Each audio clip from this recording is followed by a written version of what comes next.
At my wedding, my fiancé's ex-boyfriend showed intimate photos of them together. The guests were shocked and I was furious. She said, "Eric's just being immature. Do you really need to lose your cool?" Couldn't believe it. Her ex ruined my wedding, and I'm not allowed to be mad? With her forgiving attitude, the ex even had the nerve to hit me, saying, "A mute like you dares to marry Tina? Fine, I won't marry her. Even so, don't think you'll be happy either." During my wedding, a big screen suddenly started showing photos of my fiancée and her ex. The MC quickly noticed, but not before all the guests saw them. Standing on the stage, I looked over to where Eric was sitting. He was wearing a white suit, looking just like the groom. Fuming, I stormed over and slapped him. Tina pushed me aside, saying, "Eric's just being immature. Why are you so angry?" I nearly fell over, looking at Tina in disbelief. Eric held his swollen cheek, tears in his eyes. "Tina, I wish you happiness. I'll live on even without you." He ran off, heartbroken. Tina instinctively started to follow him. "Tina," I called out, my voice shaky. The wedding had just begun, and she was going to leave me in front of everyone? Her footsteps hesitated, realizing the situation, but she paused for just a moment, turned back to me and said, "Let's push the wedding back half an hour. I'll be right back." I watched her leave. My parents came to comfort me, telling me to be patient. But I knew there was no way Tina would be back in half an hour, and sure enough, she wasn't back after an hour. I became the center of gossip. "Sorry, everyone, today's wedding is now a birthday party. It's my 25th birthday, enjoy the cake. I'll refund the gifts later. Hope you enjoy." I tried to save face for both families. After sending off the guests, Tina's mom left without a word to me. My parents were furious, and I could only try to calm them down. After dropping them at their hotel, I was exhausted and couldn't resist video calling Tina. It wasn't until the 6th try that she answered, and the screen showed Eric. "Tina, go back. The wedding must be a mess. Ben will be angry. He won't, he'll patiently wait for me." Eric laughed. "He really is wrapped around your finger."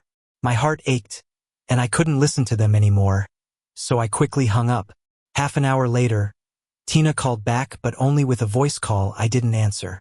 That night, I stayed with my parents at the hotel. Tina called countless times after midnight, but I left it on silent. The next morning, my parents looked at me worriedly. I forced a smile. "Mom, Dad, you guys go back. I'll take care of myself." My dad was heartbroken. "You've been with her for 3 years, you even got the marriage certificate." His tone was full of resentment toward Tina. "Dad, I'm sorry about the wedding. I'll get divorced from Tina." My parents, living abroad due to work, came back specifically for my wedding. Instead, they saw their son become a joke. They were open-minded people, and seeing Tina hurt me so much, they supported my decision. But they wanted to stay with me in case I was too sad, and it took a lot of convincing to get them to leave. Parents love us more than life itself. I had no reason to show them my wounds and make them hurt with me. Back home from the airport, Tina was waiting. Her hair was wet, wearing a dress, looking like she just showered and changed clothes. "Ben, this is for you." She handed me a new watch. I stared at her silently. She'd done it before, upset me and then gave me something, like hitting someone and then giving a sweet treat. I used to like her and let her charm me, but from last night, everything changed. "It's too expensive, I can't take it." Tina shrugged, smiling. "We're married now, what's mine is yours. How come you can't take it?" I stared at her intently. She finally gave in. "I'm sorry, hubby. I was wrong yesterday. You know, Eric, we were together for 6 years. He can't take me getting married now. I was afraid he'd do something foolish. So you left me behind?" I demanded. Tina, annoyed, frowned. I explained it. "What more do you want?" My heart sank deeper. "I need an apology." "For what?" "The big screen yesterday, that was Eric's doing, right? Trying to embarrass me on purpose. He provided those photos. He hurt me. Doesn't he owe me an apology?" Looking irritated, Tina said, "Ben, can't you just let it go?" I said Eric was just being immature. My heart shattered. "There's some stuff at work. Can't go on our honeymoon today. We'll talk about it later." Tina adjusted her hair and walked out. I didn't even get to bring up the divorce. Tina was my senior. We met 3 years ago at an alumni event introduced by school leaders, and she was the one who pursued me. I thought she was caring then, and we naturally got together. Later on, while browsing school forums, I found out Tina and Eric were once the talk of the school. They got together in their first year and dated through graduation and 2 years beyond, then broke up suddenly due to personality differences. 6 years is indeed a long time, but that can't be Tina's way out of the wedding. I snapped back to reality and, without thinking, called Tina's assistant, Linda. I asked, "Is there something going on at the company?" Linda was confused. "No, Tina planned everything in advance to go on a honeymoon with you." "Okay, got it. Thanks." I packed my things, moved back to my place, and after pulling myself together, went back to school to work on some modeling. I turned off my phone in the meantime. That evening, as I was leaving work, Tina showed up at my door, looking annoyed. "Ben, can you stop being so dramatic?" I just looked at her calmly. "Take some time to get the divorce papers." Tina reacted as if she'd heard a joke. "Ben, you're an out-of-towner with a disability. Do you really think you'll do better without me?" Her eyes landed on the hearing device behind my ear. I went deaf at 6 from a fever due to middle ear infection and have relied on a cochlear implant to hear since. Tina knew about my situation from day one. She used to praise my bravery and sunny disposition. Now, she used my shortcomings against me. I was utterly disappointed. She confidently proclaimed, "Come on back with me, and we'll just say you threw a tantrum. As for the wedding, I'll make it up to you." Her voice dripped with patronizing charity, as if I was lucky to be with her. "I mean it. I'm not just acting up," I said sincerely. But Tina didn't believe me. She looked at me from head to toe. "Did you get your clothes from the supermarket? Over our 3 years together, I've never seen you wear designer brands or carry anything but a canvas bag. Even at our wedding, your parents dressed plainly. With that background and your personal challenges, splitting up isn't a tantrum, is it?" As she talked, I couldn't help but humor myself with a laugh. I moved with my parents to Canada when I was young, where people care more about comfort than brands.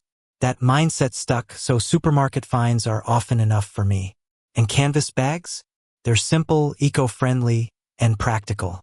I never imagined Tina would see my lifestyle as a reflection of my family background. It's honestly amusing. Since when did wealth demand glitz and glam? Tomorrow at 9, meet me at the company so we can head to the civil office.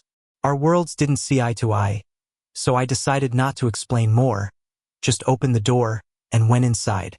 As Tina tried to follow, I quickly slammed it shut, and it hit her nose. Outside, she shouted in frustration, "Ben, you're being unreasonable. I gave you a way to save face and you're still acting up?" Leaning against the door, I listened to her outburst calmly. Just a month ago, we were poring over maps to plan our honeymoon, and now here we were, falling apart like this. My phone pinged. An Instagram friend request from Eric popped up. Once I accepted, he messaged me right away. "Hey, I'm Eric, you know me." Before I could reply, he sent me 6 photos. The first 3 from today showing Tina in the kitchen cooking noodles. The last 3 from our wedding day, with Tina sitting by the bed bringing him water. Felt like watching maggots crawl. Fighting off disgust, I replied, "Never seen someone so brazen about wrecking a marriage." Eric sent a cute emoji. Tina didn't blame me. She said, "You love her a lot. Are you really that lost without her?" I answered, "This is between us." Eric smugly replied, "Want me to call her over with one phone call?" As expected, her phone rang from outside. She whispered something and then stopped knocking, soon driving away. I looked out to see her car disappearing. 15 minutes later, Eric texted a photo showing Tina getting out of her car, approaching him. "We dated for 6 years with a lot of good memories. You still think you can hold onto her heart?" He later tweeted, "Even after 6 years, the feeling remains." Attached was a picture of a watch that Tina had gifted me, left by me on the coffee table, unwanted. A wave of revulsion hit, and I quickly blocked both Eric and Tina on Instagram. The next day, I went to see Tina at her office. The receptionist gave me a look full of pity, probably knowing what happened at the wedding. But I was unfazed. I called Tina, but she didn't answer, so I had Linda pass on the message that I was in the lobby waiting. 2 hours later, Tina sluggishly came down, still looking annoyed. "Ben, you're making a scene. This is getting embarrassing. I don't want to talk. Let's get a divorce." My words were firm. A few folks around heard it. Probably feeling the pressure, Tina's face fell. "Fine, divorce it is." I drove us to the civil office, not looking at her once in the car. The atmosphere was tense. She finally understood I was serious and softened. "Babe, I know I made a mistake. Can't you give me another chance?" She tried to hold my hand, but I pulled away. She had naturally captivating eyes, now looking at me with a hint of hurt. I'd spent 3 years not just enjoying her gaze but planning a future with her. Now all I felt was heartbreak. I avoided looking at her. At a red light, her phone rang. It was Eric, saying something that made her tense, glancing over at me instinctively. At that moment, we got rear-ended by another car. Thankfully, just a jolt. Eric and I got out at the same time, only to be met by 2 burly guys glaring at us. Tina opened the car door and got out. I thought she'd go talk to them, but instead, she turned to me and said, "Eric slipped at home. I need to go check on him. You handle these guys, then drive home." She looked a bit worried, her brows slightly furrowed, and added, "Sweetie, don't be mad. You know I truly love you." Then she tried to give me a calming kiss, but I coldly dodged it. She seemed stunned and gave me an annoyed look before hurriedly running to a bus that was about to leave. It was a blazing summer day, but my heart felt like ice. Seeing I was alone, the guys behind us tried to blackmail me for 50,000 yuan. Even though they were the ones who hit us, my car was perfectly fine, while their front light was broken and the bumper was hanging off. I was furious at how unreasonable they were and suggested we call the police. Unexpectedly, one of them, a bald guy, pulled out a big wrench from under his seat and swung it at me. I quickly dodged, but another guy got out of the car and pushed me to the ground. Suddenly, the wrench landed on my back. Intense pain consumed me, and everything started to blur. The attackers initially wanted to extort money, but seeing me collapsed, they panicked and drove away. A kind passerby called 911 and reported the assault. At the hospital, I was told my condition was critical and needed immediate hospitalization. The doctor explained in detail, "Your situation is quite serious. If you want to keep your health, you need to be admitted right away." I made up my mind, "Please arrange the surgery, doc." On the 4th day in the hospital, I ran into Tina's assistant, Jean. His mom needed surgery for a fibroid tumor. That evening, Tina rushed to see me, and she brought Eric too. "Ben," she said, looking guilty as she stood by my bed. "I'm sorry, if only I hadn't left." I coldly interrupted, "Don't worry. Even without this incident, I would have chosen surgery." Tina's face immediately fell. Eric couldn't stand it and chimed in, "Ben, without a hearing aid, you're like a mute. You should be grateful for having someone as wonderful as Tina." I sneered and raised an eyebrow at Eric. "Divorcing Tina means you can move up, right? Now you're just playing pitiful?" Eric's face turned pale and he stayed quiet. Tina composed herself and said to me, "Ben, I brought Eric to apologize." "Eric?" With reluctance, Eric mumbled, "I'm sorry. I shouldn't have ruined your wedding. It was all my fault." I watched their act with interest. Earlier today, I had a chat with Jean and found out that Tina had been traveling with Eric for work. Word was, Tina made Eric her chief secretary. "Tina," I said, "I just want a decent divorce. You're the CEO of a company. If I were to tell journalists things I shouldn't, it might hurt your image as a businesswoman." Tina didn't expect me to say this. A hint of disdain crossed her face. "Fine, we'll divorce. Just don't regret it later." I smiled faintly. "I won't regret it." The next morning, I couldn't wait to meet Tina at the Civil Affairs office. After the paperwork, I felt so much lighter.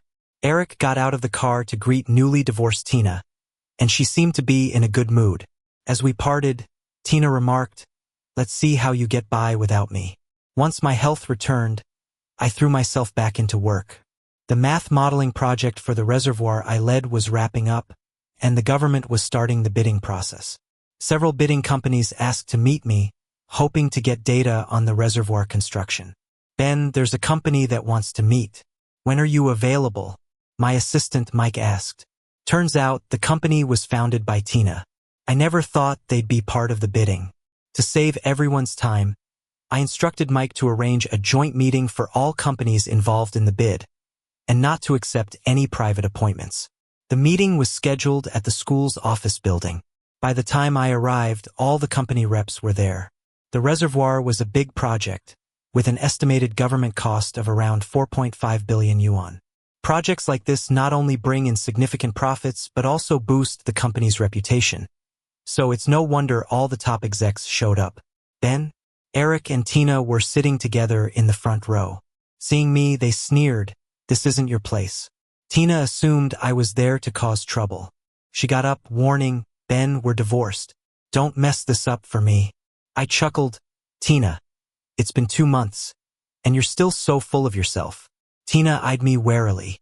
Mike stepped in. "Tina, please take your seat. Ben will brief everyone together.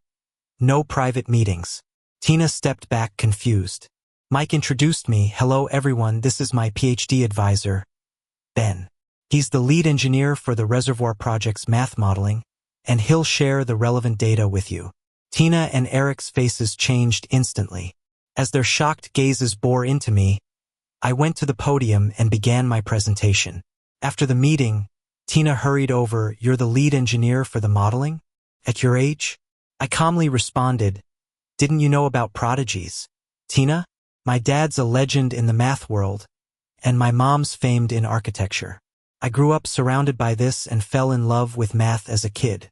I leapfrogged grades straight to my PhD, graduated in Canada, and returned to take my parents' advice to teach at a university back home as a doctoral advisor and take on math modeling projects. Maybe my deep dive into math blinded me to the truth. Tina was my first love, and I had zero experience in dating. I didn't notice how distant she was. She never asked about my background, never cared about my work, or introduced me to her social world. Looking back, the sweetness we had now seems cold and indifferent. Good thing we're done. I turned around and walked away. I could hear Eric questioning me from behind. Definitely acting. He's only 25, right? Younger than us by a few years. Who's he trying to fool? The school leadership invited me to dinner to celebrate the successful completion of my work. Coincidentally, I ran into Tina. She was seeing off a group of elite people and walked over to say hi when she saw the school leaders, looking surprised when she recognized me. The school leader who introduced Tina and me was there too. As soon as Tina sat down at the table, he started talking. "Tina, I know Ben is excellent, that's why I introduced him to you. You two dated for 3 years and finally got together. I was happy for you. I didn't expect you'd get confused at the wedding. Do you know he was actually hired as a high-salary doctoral lecturer by our school?" Tina looked stunned. "I thought he was just an exchange student because he's so young." The school leader frowned. "Who said he was an exchange student? He's a modeling expert in the math department and has led the development of several projects. He could live off his patents for several lifetimes. His parents are both renowned professors." Tina looked bewildered. I dropped my head with a self-deprecating smile. Tina must have thought I was at a disadvantage academically and financially, mistaking me for a poor exchange student because of my plain dressing. "Mr. Gao, Tina and I are done. Let's not bring up the past." When the gathering ended, Tina insisted on dropping me home. I politely declined and flagged down a cab instead. But when I got home, Tina was already there, waiting by my door. "Hey, honey," she greeted, like she'd forgotten we were divorced.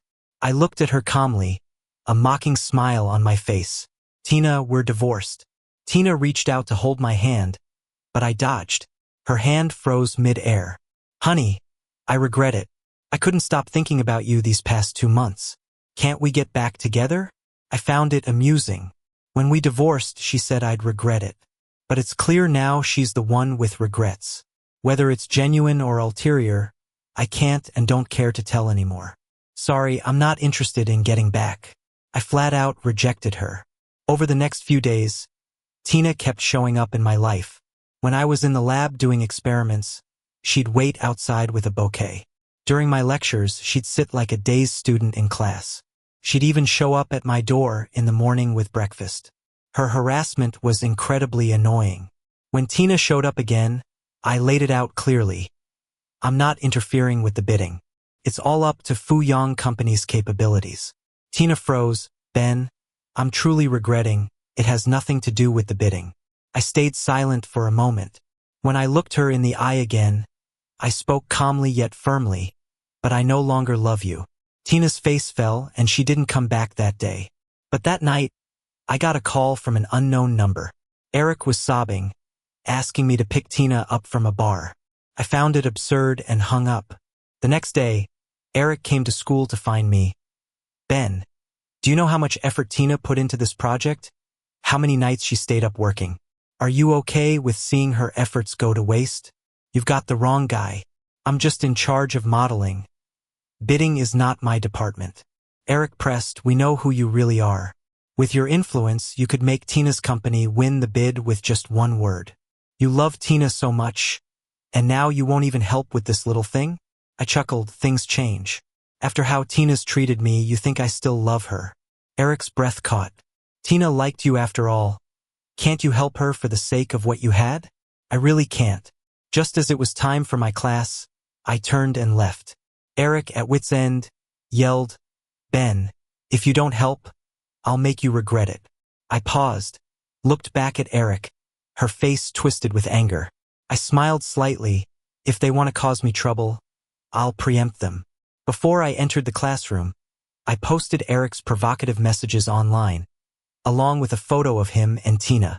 I acted quickly, preventing Eric's rumors from spreading and publicly shaming him and Tina. With this happening, Fu Yang's bidding eligibility might not hold up. Time flew and the school's anniversary celebration was coming up. I went to the mall and bought some nice clothes as per Mike's invite. On the day, I wore a formal white suit, drinking and chatting with alumni. A figure approached me. Tina gave me a deep look. Ben, you look handsome. I raised an eyebrow, thanks for the compliment. I know I'm not bad looking, just never really focused on dressing up or makeup. Tina's face fell a bit. About the rumors, it was just Eric's doing. I didn't know anything beforehand. I shrugged. No worries, I made sure to hit back. Eric had posted on the school forum, claiming I left my fiancée of 3 years for fame and used her for money. I countered by revealing the wedding sabotage and Tina's infidelity. My assistant Mike followed up, showcasing my success story, proving I was already accomplished before meeting Tina, with millions in the bank, never needing to spend her money. I had evidence, even photos of them at a hotel when I was hospitalized. This effectively shut them up. Tina was full of remorse. Ben, is there really no chance for us?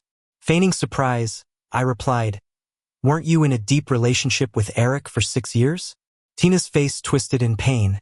I'm sorry, Ben. Please, give me another chance? Ben, come here. I want to introduce you to this brilliant student. The school leader who introduced us walked over excitedly. I seized the chance to follow and meet the star student. She was a young girl, with deep eyes and features full of youthful maturity. It's you? I said in surprise. Ben. Someone called out excitedly. The school leaders looked at me, puzzled. Ben, do you know Linda? I smiled at Linda. We actually met when we were teenagers. My parents thought the math curriculum in Canada was slow, so they sent me to a tutoring class during holidays. We met there and saw each other again at the International Mathematical Olympiad. Later, I got busy with my PhD and various projects, and we lost touch. Linda was way more excited than me. She came up and gave me a big hug. So great to see you again. I was pretty pleased too. The truth is, the school leaders weren't wrong. Linda was a true math genius. We were having a great time, chatting and laughing.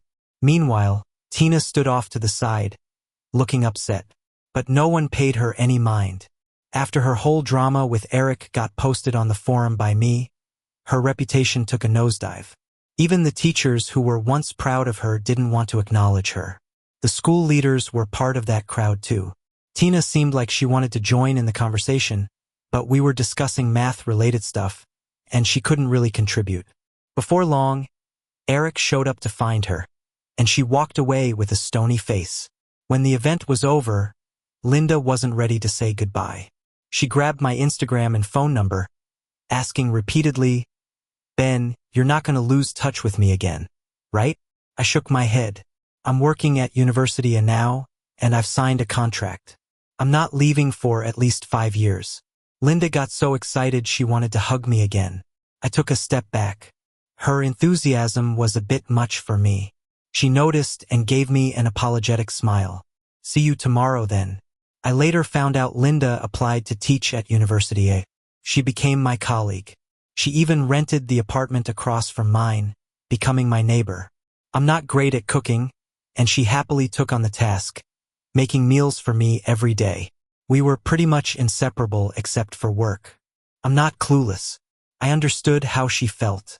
But I had just come out of a relationship and didn't want to jump into another one so soon. Luckily, Linda didn't push it. She just discussed math problems with me daily.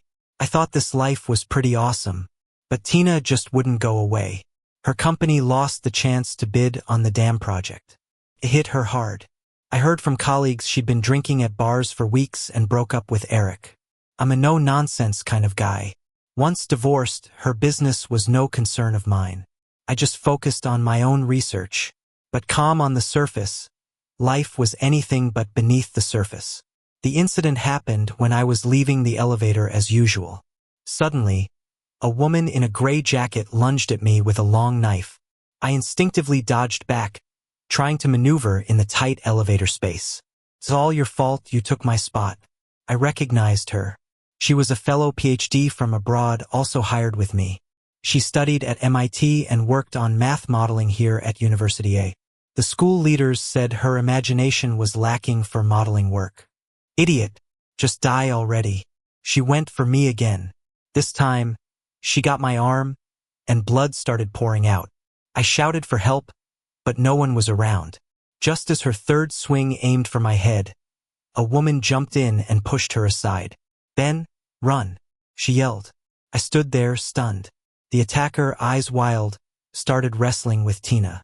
Then I saw the cleaning lady appear at the elevator door. I rushed over, grabbed her mop, and hit the attacker. The attacker turned around, eyes blazing red with fury, as if she wanted to devour me. Tina clung to her tightly, preventing her from getting to me again. Then came the sickening sound of a knife sinking into Tina's abdomen. In an instant, blood dripped from Tina's mouth. But she still held on tight, looking at me, and she actually smiled.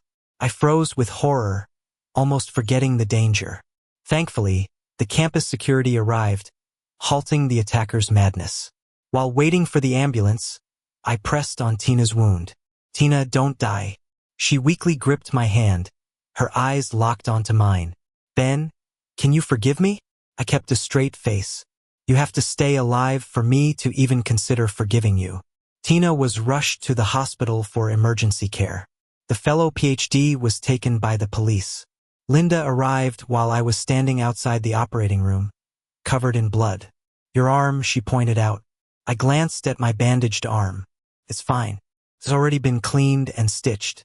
Linda's eyes were full of concern, focused both on me and the illuminated operating room sign. After an exhausting 5 hours, the doctor came out. "The patient's survival spirit is strong. As long as she gets through the next 24 hours, she'll be okay." Linda and I both breathed a sigh of relief. We arranged for a caregiver and were about to leave when Eric and Ben arrived. Eric rushed up, trying to slap me, but Linda grabbed his wrist, stopping him. Eric was furious, shouting, "Haven't you hurt Tina enough? She almost died for you, and you just want to walk away? It doesn't work that way in this world." I looked at the raging Eric coldly, signaling Linda to leave with me. Linda let go of Eric and followed me quickly. On the way back, she seemed to want to say something but didn't. "You want to ask if I'll go back to Tina because she saved my life?" I guessed. Linda nodded, looking at me warmly. I shook my head firmly. "No, I don't believe in repaying life-saving debts by sacrificing your own happiness. There are many ways to show gratitude. I won't choose one that makes me uncomfortable." When I got home, Linda ran the water so I could wash up. My arm was basically useless, so she ended up doing most of the work for me. Her face was red the whole time. It was kinda cute. Those 24 hours were tough. When we heard that Tina was awake, Linda and I went to the hospital to see her. Seeing the two of us together, Tina's face went even paler. I walked over to her bed, looked down and said, "Tina, you need to get better quick so you can manage Fuyang." She thought I was showing concern and her eyes brightened up. I continued, "Don't even think about cashing in on this favor. I'll just look down on you if you do." That shut down Tina's hopes completely. "This time you saved me, so consider it making up for all the past hurts. We're even now." Hating someone takes a psychological toll. I don't want to waste energy on someone who's not worth it.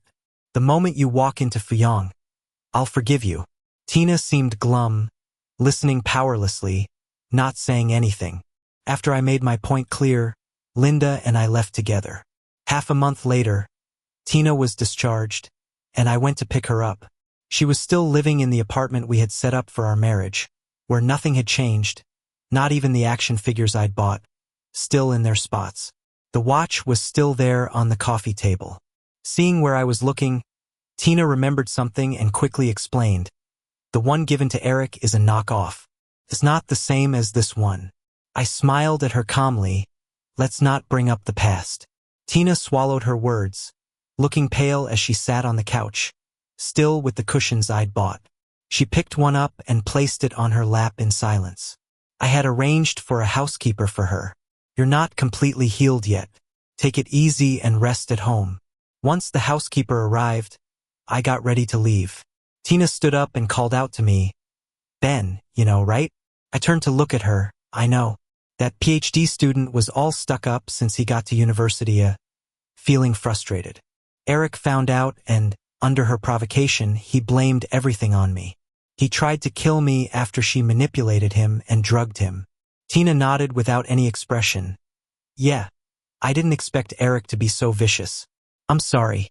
After a moment of silence, she murmured painfully, "If I hadn't kept him hanging, he wouldn't hate you so much. Your danger was brought on by me." Saying this, she suddenly kneeled. "I'm sorry, Ben." I glanced outside the door, and without realizing it, rain had started, with Linda standing out there with an umbrella, waiting. "Tina, Linda's waiting for me. I'm off." I didn't look back and walked confidently into the rain. I hadn't been home long when Mike called to tell me Tina didn't follow the doctor's orders and went straight to the office. I chuckled. She's an adult. She'll be responsible for her actions. Mike didn't say more and hung up. Linda handed me a cup of ginger tea. "Drink this so you don't catch a cold." After finishing the tea, I pulled out an invitation to a workshop on Hodge conjecture and waved it at Linda. "Wanna go?" Linda laughed. "Oh, I got an invitation too. Of course, let's go together." While Tina was busy fighting for her company, Linda and I were immersed in the world of mathematics. 2 years later, my contract with University A ended. Linda anxiously eyed me. "Would you stay for me?" I nodded I would. Linda and I didn't have some grand, epic romance. Everything was calm and steady, but she was truly perfect for me. The dark clouds from the past finally cleared. No one could hurt me by pointing out my flaws anymore. Tina's epilogue. The first time I saw Ben, he seemed like someone untouched by the world, with clear eyes and a pure gaze. Who wouldn't want to fall in love with such a pure man? I started to pursue him passionately. I could tell it was his first relationship. All his joy was written on his face. He wanted to talk about marriage with me, and after we got our marriage certificate, I let my guard down. Finally, I made a wrong choice at the wedding. I assumed someone with a soft heart like him would silently wait for me at home. When I returned, his attitude had changed. I didn't think much of it. I believed he'd obediently stay put. When he mentioned divorce, I thought he was just messing around. So, when I received Eric's call, I left Ben alone to deal with Eric. Eric wasn't lying. He had slipped in the shower, and when I got to his place, he was unable to move from the bathroom, his leg bruised. I helped him to bed, and he took the opportunity to hold me. I pushed him away, still rational. He looked at me. "Hurt. Tina, don't you love me anymore?" I scoffed. "When you broke up with me back then, that's when the love ended." Eric was heartbroken to tears. I came from a humble background. My dad a vegetable seller, my mom a homemaker. Everything I achieved was through grit and persistence. In the early days of starting my business, Eric couldn't handle the struggle of living in a basement, eating just steamed buns with pickles. After less than 3 months, he broke up with me. After hearing he'd been dumped by his rich girlfriend, my vanity got the best of me. I wanted to prove I was doing well, not just in business but with someone who loved me. Arrogantly, I brought him along on a business trip, and he, taking advantage while I was drunk, ended up in my bed. What shouldn't have happened, happened. I was terrified, and then I got a call from Jean about Ben being hospitalized. I only found out what he went through after I left. When I visited him, he didn't look well. I took Eric to apologize, but it seemed to backfire. I could feel Ben slipping away from me. After the divorce, the school admin told me about his brilliance, and it hit me how shallow and arrogant I had been all along. He had a hearing impairment, but he never felt inferior. He lived a bright and passionate life, while I tried to use it against him to weaken his confidence so he wouldn't leave me. Turns out I'm the fool. I gave Eric some money to leave me alone, but he wouldn't let go. He blamed Ben for my lack of return and secretly incited a mentally unstable PhD student to hurt Ben. Luckily, I saved him. He said the moment I walked back into the company after recovering, he would forgive me. The day I left the hospital, I rushed to the company as fast as I could after he left. Ben, have you forgiven me? When Eric was sentenced, I went to see him one last time. Ben and Linda were together and they matched well. Eric paused, then burst into mad laughter. Great, that's just great. If I'm not happy, neither should you be. I looked at him coldly. You're insane. Spend the rest of your life facing the consequences in prison. Eric was furious, his face twisting as he hurled insults at me. Later, I heard Ben had a daughter, and she looked like Linda. I guess she's probably a straight A student too.